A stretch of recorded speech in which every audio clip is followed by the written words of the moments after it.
Ok, gente, voy a explicarles este asunto sobre el par motor en los motores de corriente directa. Ok, aquí vienen unos conceptos que yo ya les expliqué en el video anterior. Espero lo hayan visto, lo hayan entendido, porque aquí todo se va a necesitar. Pero bueno, así de manera rápida, tenemos el par de arranque, ¿verdad? Que va a ser el par necesario para que el motor inicie su giro desde el reposo. Debe ser suficiente para vencer los rozamientos y la inercia. Recuerden que el motor está totalmente paralizado en un inicio. La corriente, bueno, el par de arranque va a ser la fuerza que tiene que hacer el motor para que él pueda arrancar. O sea, va a ser una fuerza muy grande. Recuerden que el motor va a tener dos instantes, un instante de arranque y un instante nominal que llaman. El instante nominal es cuando ya alcanza su velocidad nominal y todos sus datos de corriente, par y todo el resto de datos se estabilizan. Pero en el arranque él es muy inestable, consume mucha corriente, y tiene que hacer un par muy grande para poder vencer esta inercia.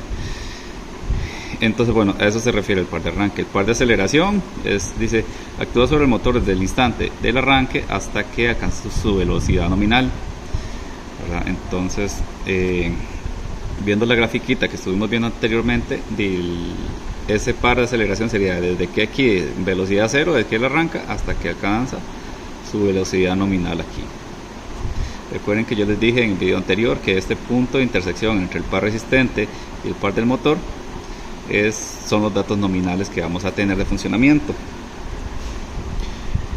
Bueno, el par nominal, que es cuando ya alcanza sus datos nominales, ¿verdad? Su velocidad nominal. Dice, actúa sobre el motor una vez que ha alcanzado su velocidad normal o de régimen, o también se le llama velocidad nominal. Y el par resistencia va a ser el par que requiere la carga para poder trabajar. Entonces, bueno, dice que en todo caso el par de arranque tiene que ser el par resistente. Eso lo expliqué en el video pasado. Ok, aquí dice en el instante de arranque el motor tiene velocidad cero y también la fuerza contra la electromotriz es nula. Entonces, bueno, aquí en negro lo que les estaba diciendo la última parte del video anterior, que en el arranque la intensidad que absorbe el motor en la red suele ser hasta 6 veces la intensidad de régimen o estable, o la intensidad nominal. Es lo que estamos viendo en esta grafiquita, pero de abajo. Ven que aquí en velocidad cero, vean que este es el eje de la velocidad, este es el eje del par y también el de corriente. Aquí cuando yo tengo velocidad cero, tengo el par de arranque, pero también tengo la corriente de arranque. Vean la corriente de arranque donde está, súper arriba, es altísima. Se dice que es 6 veces superior. O sea, normalmente los datos nominales yo los distingo con un 1. Aquí en este puntito donde se intersecan estas dos gráficas, yo voy a tener un 1. Entonces aquí voy a tener un 6, ¿verdad? ¿Qué significa eso? Que esta corriente de arranque va a ser 6 veces superior a la nominal. Recuerden que los datos nominales yo los represento con 1 en esta gráfica. No significa que sean 1, o sea, pueden que, bueno, voy a dejarlo así. Digamos que en los datos nominales del motor, la corriente de arranque nominal sean 1000 amperios, 1 amperio. ¿Qué significa eso? Que en el momento de arranque la corriente va a ser de 6 amperios, o sea, se multiplica por 6. Si fuera de 2 amperios nominal, ¿cuánto sería de arranque la corriente? Se multiplica por 6. Si tengo 2 aquí, 2 por 6, 12. Y eso es lo que significan esos numeritos en estas gráficas. No es que sea 1 amperio, no es que sea aquí 1 amperio, sino que significa que es mi dato nominal. Y los números que vienen aquí arriba es la cantidad de veces que ustedes tienen que multiplicar ese dato nominal. Entonces, bueno, siguiendo con el documento, ya saben, se dice que la corriente de arranque va a ser 6 veces superior. Entonces, ¿qué significa eso? Que el motor se va a calentar un montón, que va a sufrir mucha corriente. Estamos hablando de que él fue diseñado para digamos 1 amperio y le están entrando 6 amperios. Entonces recuerden que la corriente aumenta las temperaturas, pero bueno, estamos hablando de que el arranque es un momento digamos de tiempo corto. entonces el motor estaría en la capacidad de soportarlo por un momento muy corto, eso sí. Bueno, no les dije, este documento que vimos, bueno, el video que vimos anteriormente es para motores trifásicos.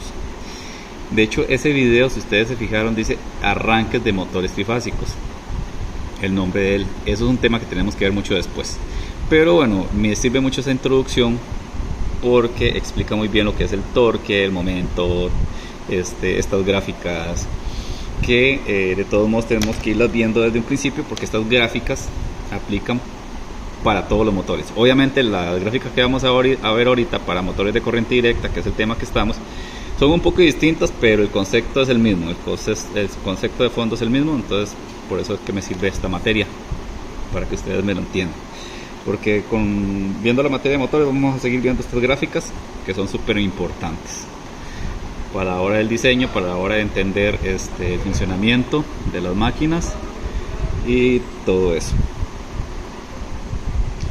Ok, siguiendo con el documento, bueno, aquí habla sobre las intensidades de arranque.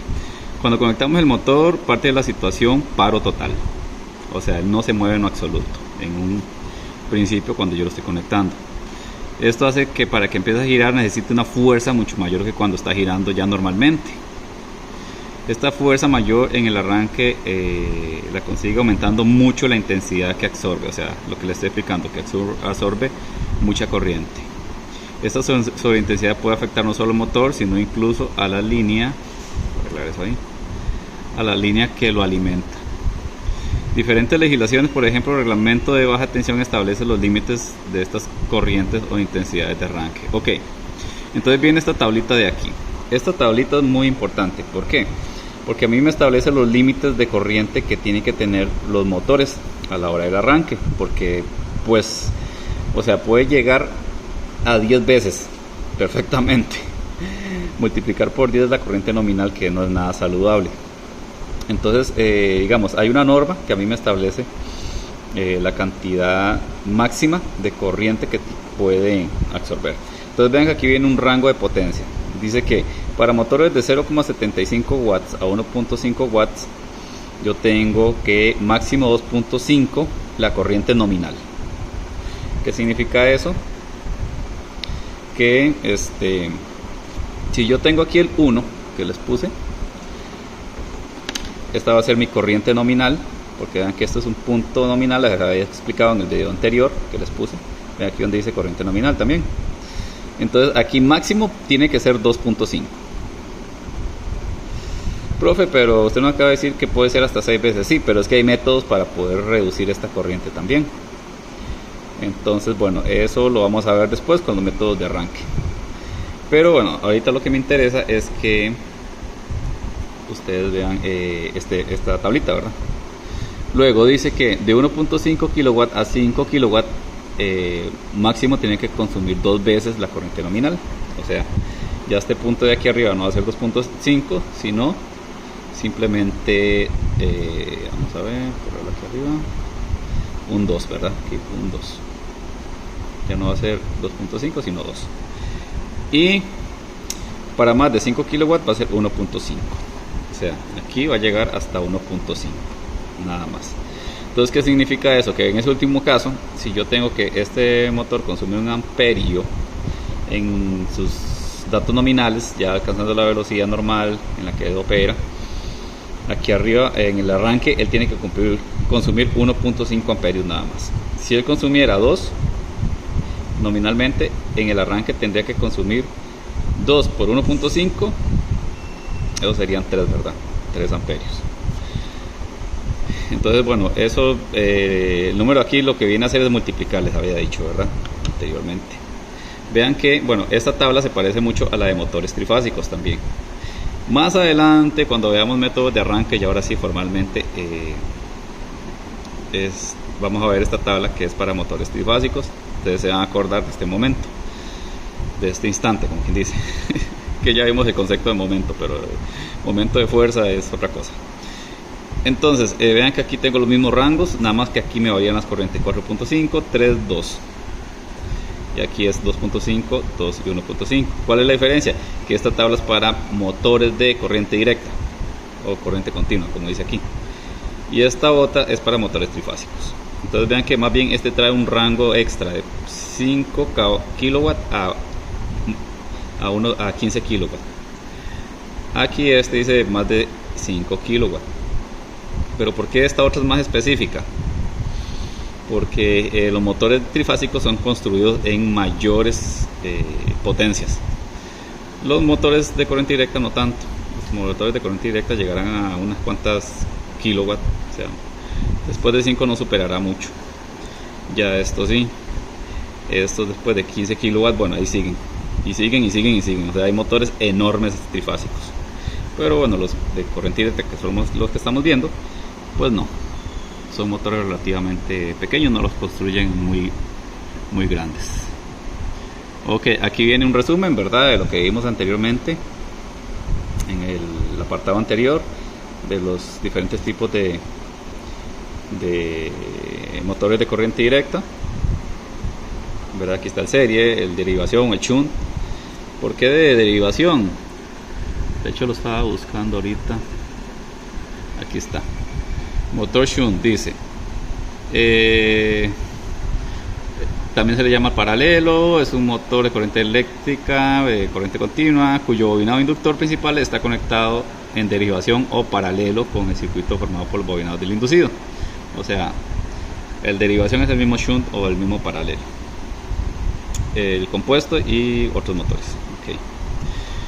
Ahí viene como un resumen más o menos de todas las características que tienen. A ver si lo ven ahí bien. Y toda esta materia que ya la vimos anteriormente. Ok, a mí lo que me interesa de este apartado son las curvas características. Entonces, bueno, aquí habla algo sobre la conexión, ¿verdad?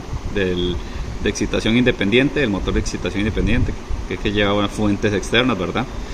Dice, de todas formas las características de funcionamiento son similares a las del motor de excitación de derivación o shunt. Entonces, aquí no vamos a ver muchas cosas, muchos detalles, simplemente la conexión, pero las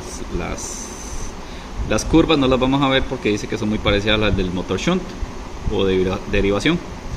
Entonces, bueno, independiente no vamos a tener como quien dice gráfica, sino que vamos a relacionarlo con el motor derivación, shunt o paralelo, que es el mismo.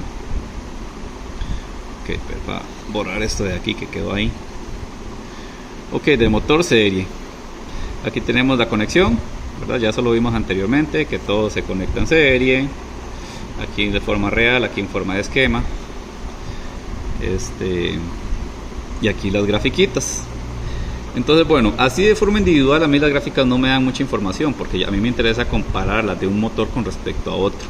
Pero vean aquí que en el arranque va a tener tiene que tener un par mucho más alto para poder vencer la inercia. Luego, conforme va aumentando la velocidad, ese par va a irse bajando hasta que alcanza la estabilidad o los datos nominales. Lo habíamos visto anteriormente. Entonces vean que el comportamiento es parecido. Vean el par con respecto a la corriente. Entre más par, yo necesito más corriente. Eso es lo que quiere decir esta gráfica. Entonces, bueno, como les digo, así de manera individual no me interesan tanto estos datos.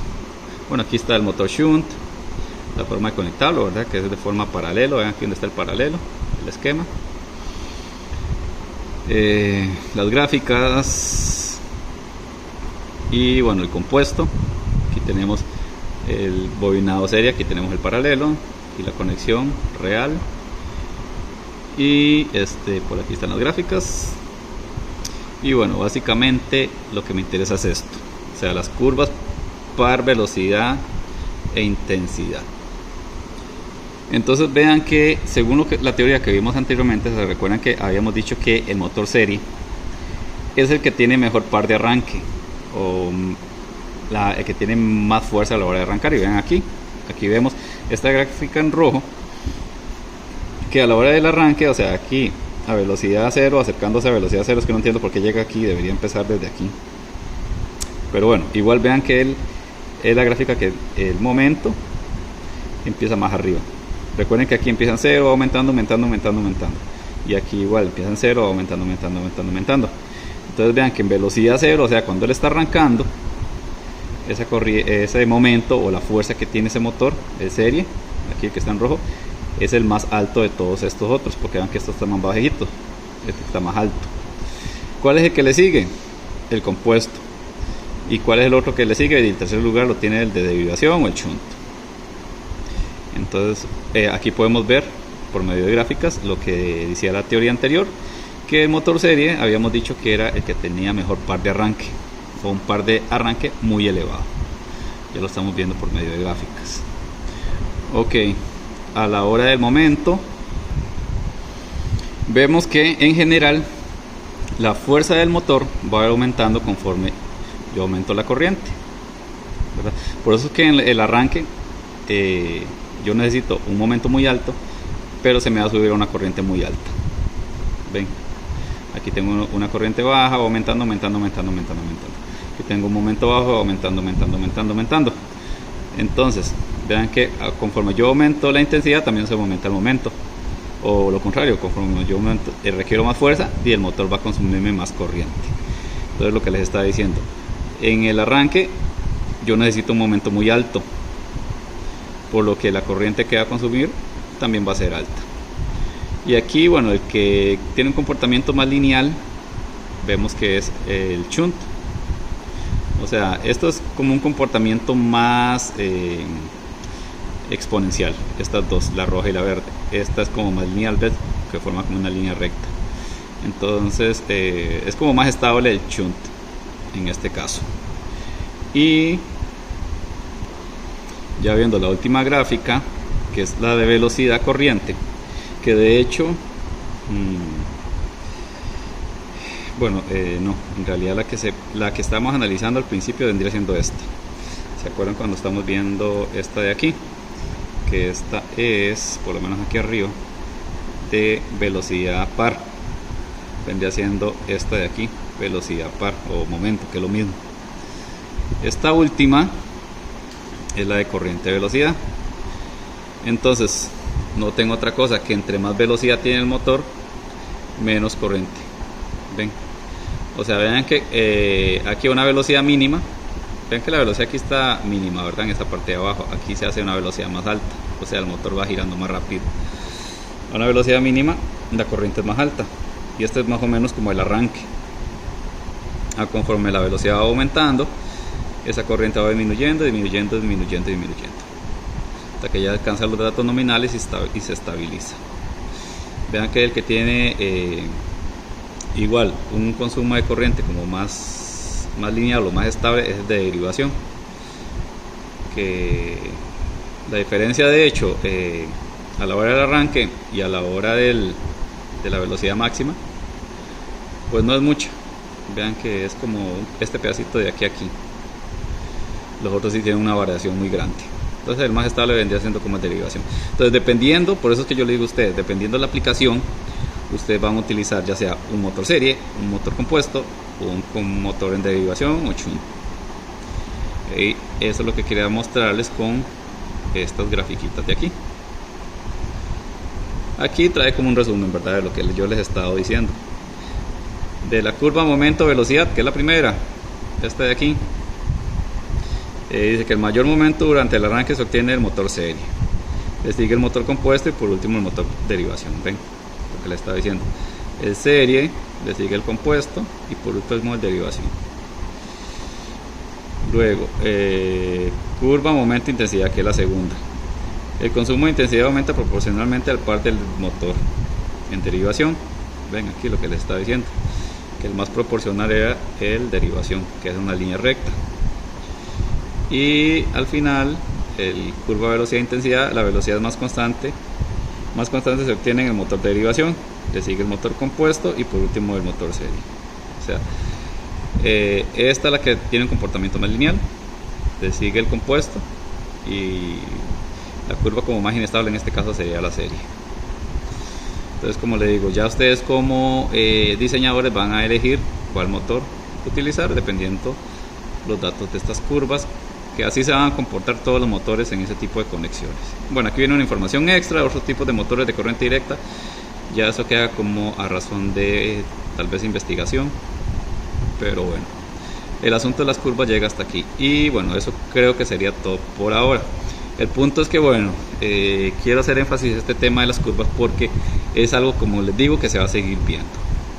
Tanto en motores, todos los motores que siguen que vamos a ver, ellos se analizan por medio de curvas. Entonces espero que haya quedado claro este asunto de las curvas, el análisis que se hace por medio de curvas, porque eso lo vamos a seguir viendo después. Y bueno, eso sería.